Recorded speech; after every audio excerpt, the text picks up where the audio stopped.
चल भैया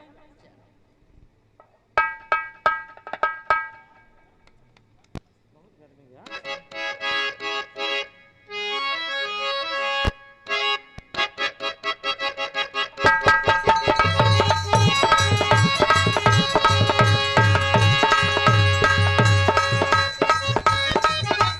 जिया जिया काहे पायो क्या बात है? आये आवाज आलो आजोलाए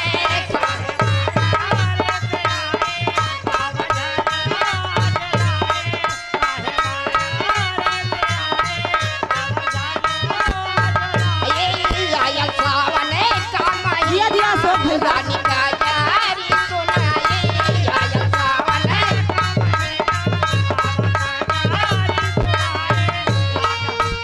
हाटी माटी मटा मारू बजावल करा गौरू छकर मनावल करे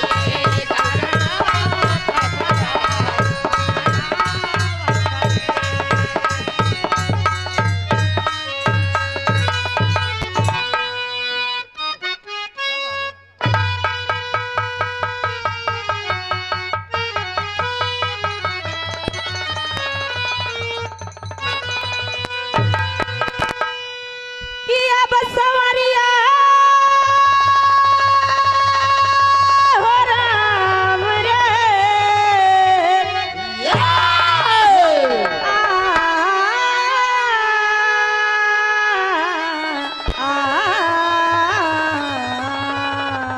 राम।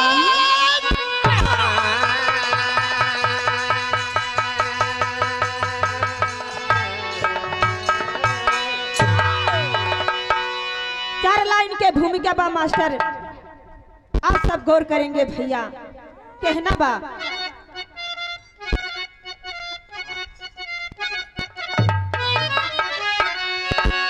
के विश्व की बाग विष्णु बने बागबान, हर कली हर चमन में समाये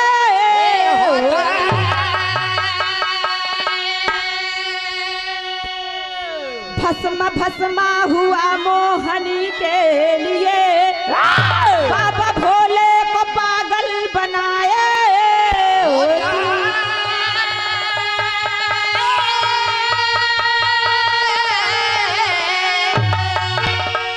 तो मोहनी मस्त दत्तो कमन मोहली,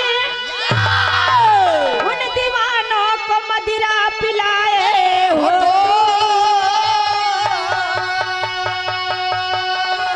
अरे तुझे मानो कहूँ के कहूँ देवता, सारी दुनिया को सारी दुनिया को चकमा दिखाए हो तुम।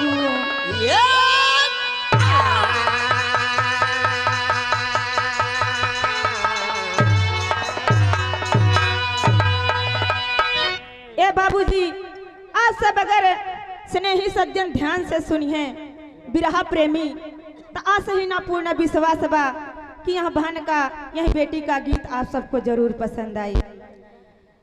सारे विश्व तीन लोक नौखंड के रचयिता भगवान विष्णु और इंटरनेशनल देवता भोलेनाथ की कहानी।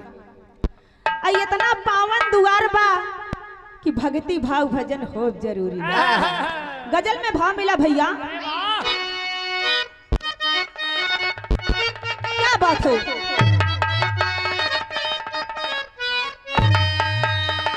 के इरादे लाख होते हैं, अरे इरादे लाख होते हैं मगर सब टूट जाते हैं। इरादे जिया जिया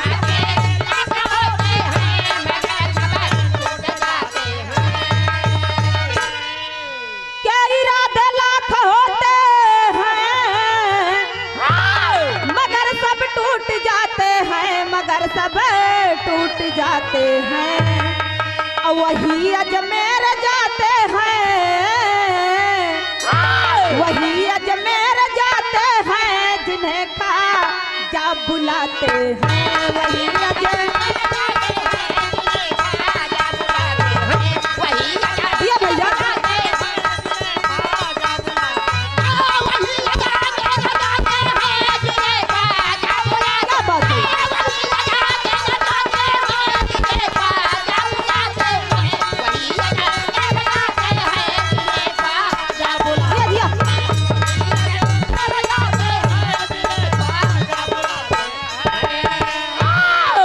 ए भैया एक दिन भगवान विष्णु क्षीर सागर पे लेटा है बाबूजी। अब बगल में लक्ष्मी माई नहीं है कहूँ भ्रमण के लिए दुनिया में गई अरे है। वाह और उनके मन में विचार आवत बा कि चला न होय भोलेनाथ से कैलाश पर्वत पर मिला जाए। भैया मन में विचार लिए भगवान विष्णु कैलाश पर्वत की ओर चल दिए बाबूजी। भाव में कहना बा भैया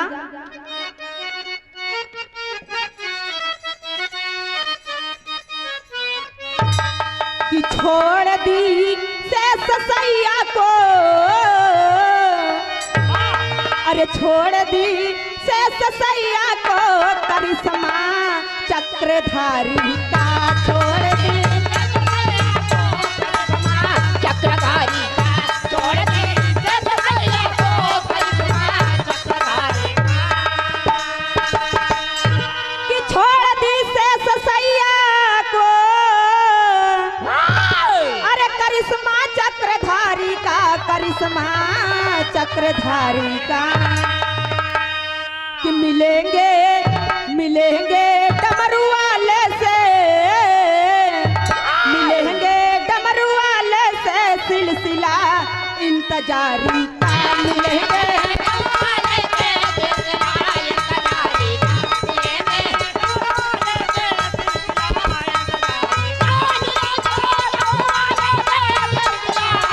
क्या बात है भैया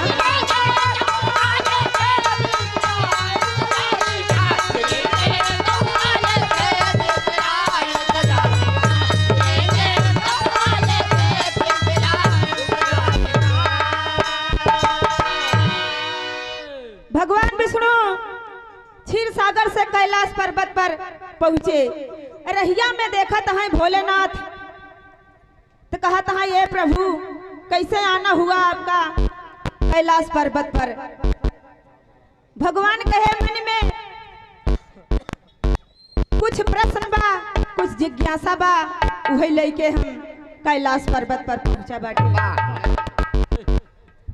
नजम के लाइन में मास्टर कहना बा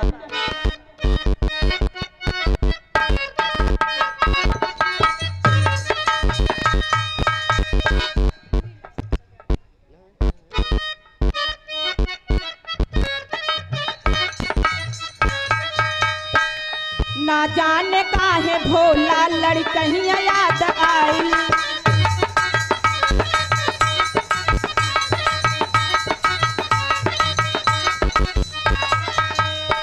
नैना हम चौली खेल के मन में नशा समाई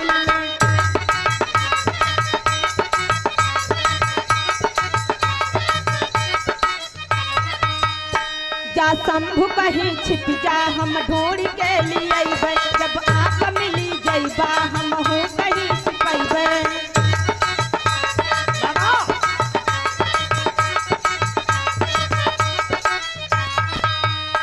पहले छिपी की भोला विष्णु सवाल कैले वादा कबूल कैके भोले फरार भैले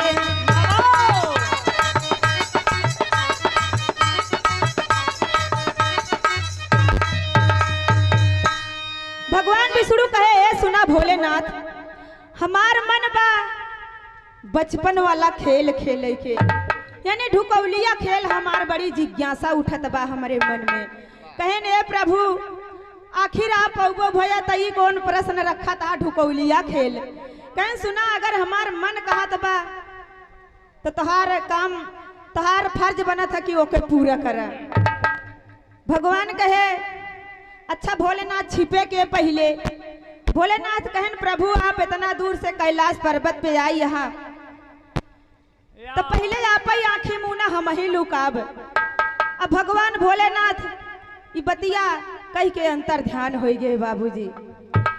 जब ई बतिया कह के अंतर ध्यान हो गए तो मन ही मन यह सोचत है कि आखिर झाल झंकाली पर्वत पहाड़ धरती आकाश सब ही हेरबई करी, आखिर हम छिपी तो कहाँ छिपी।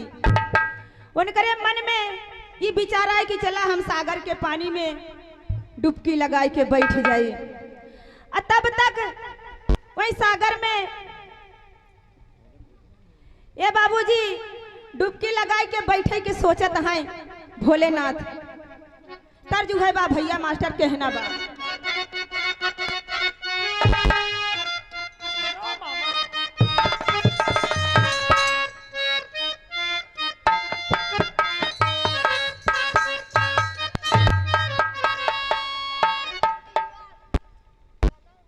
इस तरह इस धरा पर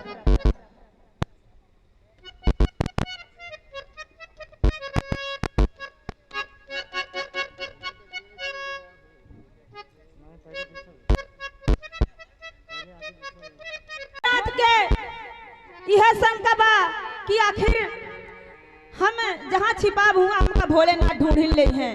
तर्ज है बा मास्टर कोना दुल्हन अपने पिया के प्यार में कहे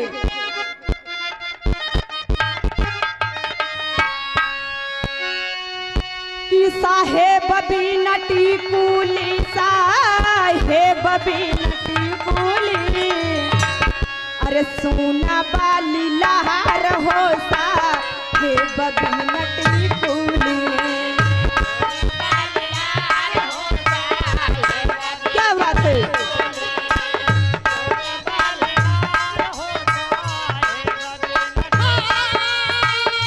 भैया भैया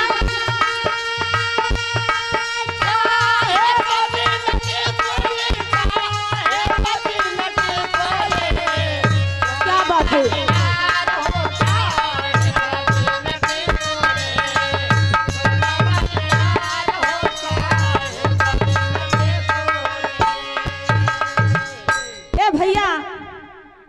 भगवान भोलेनाथ जाए के वही क्षीर सागर में कूद पड़े और वही क्षीर सागर में की बड़हर मछली बैठी रहे। कहे चला बहुत दिन के भूख लगी बा, आज पेट भर जाए, आज बहुत दिन का चारा पानी का व्यवस्था हो गया बा। कहना बा भैया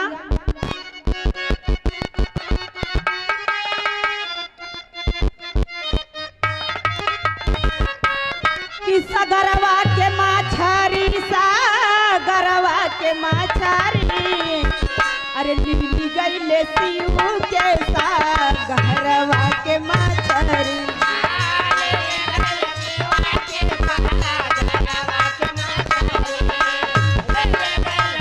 क्या बात है जी भैया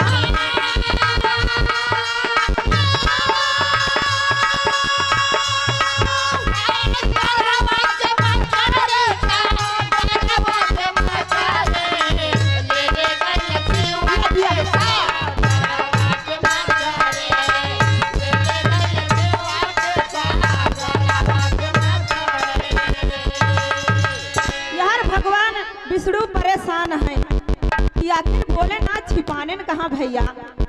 तीन लोग नौखंड तो हम हेरी जाए। कहना बा भैया मास्टर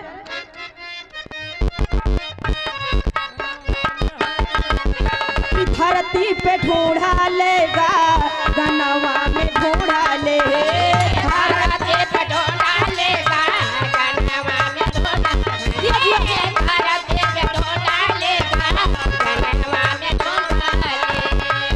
अरे ढूंढी आए भोला के पातालपुर नगरी अरे ढूंढी आए भोला के पातालपुर नगरी लीली गईले शिव के सागरवा के माछारी।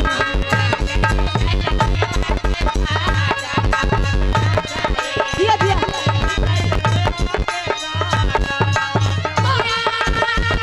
क्या बात है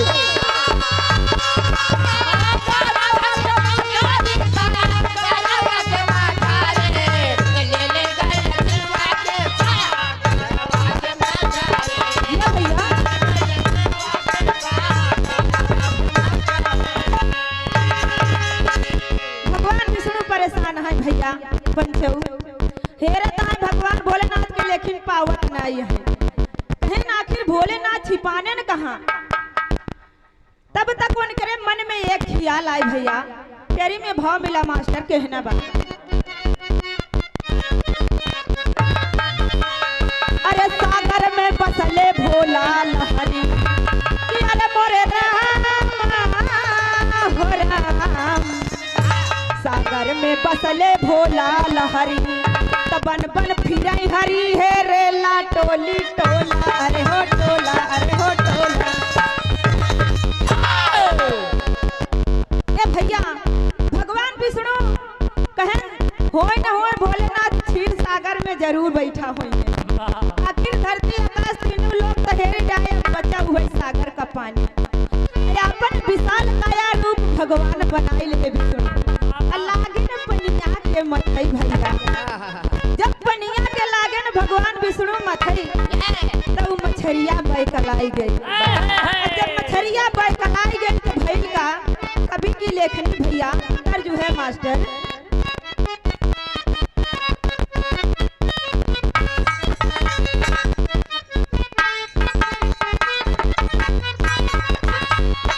भैया परम आदरणीय श्री राम दुलारे जी की प्यारी धर्म पत्नी यानी हमारी भाभी जी भैया से कहते ये हो राजा सुना, हमरे ससुर के 10-20 बीघा जमीन बा।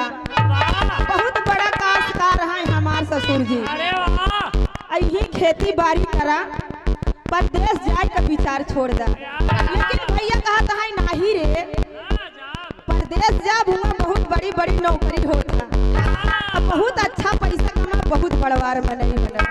तो हमारे भाभी कहा थी सुना तू जा नौकरी करा पैसा कमा, लेकिन एक बात का ध्यान रखा। कैसे भैया मास्टर?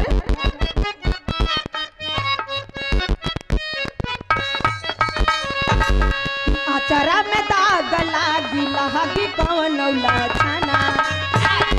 अरे आचारा में दाग लागी लहागी कौन लछना। अजनी जबी दे सवा महाई बर छना। जनी जबी दे सवा महाई बर छना। जनी जबी दे सवा महाई बर छना। अजनी दाग लागी लागी कौन लछना। अजरा में लागी कौन लछना। जनी जबी दे सवा महाई बर छना।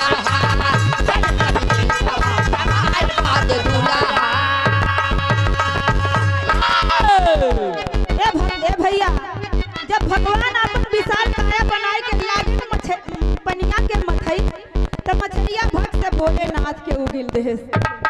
जब भोलेनाथ के उगिल देश